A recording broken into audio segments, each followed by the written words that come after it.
First we are going to import our drawings and vectors into Illustrator. In this case our drawing has been drawn with Archicad. Organize your layers and import the vegetations you have in your file. The first step will be to add the background vegetation on the edges of all the walls. Try to place them irregularly using the scale tool and stretching them out.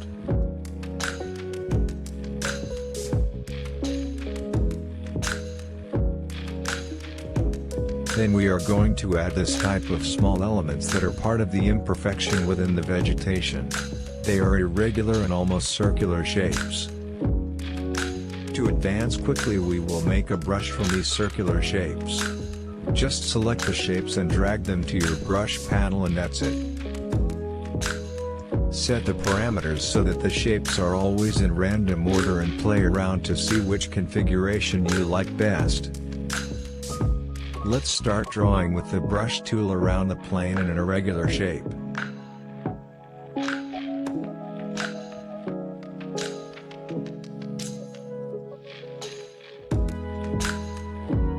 The next step will be to add vegetation.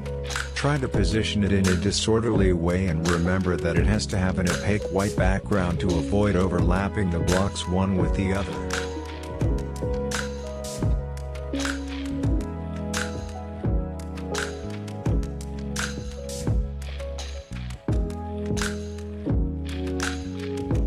To create a style of bulky vegetation, add small decorative plants all around.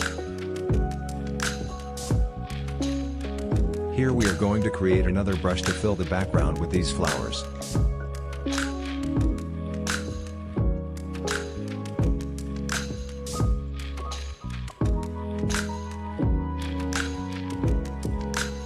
Finally, once we have everything finished, if you wish, we can add a background to the plant to give it depth. In a background rectangle, add the color of your choice with a low opacity. If you want to erase the background with the plant silhouette so that it remains white, just cut the rectangle with the cut tool selecting both elements. If you want to get the trees in this video, you will find the download link in the description. Now you can play with colors and opacity of the background of your project. If you liked the video, don't forget to like us so we can keep uploading this type of content. See you next time.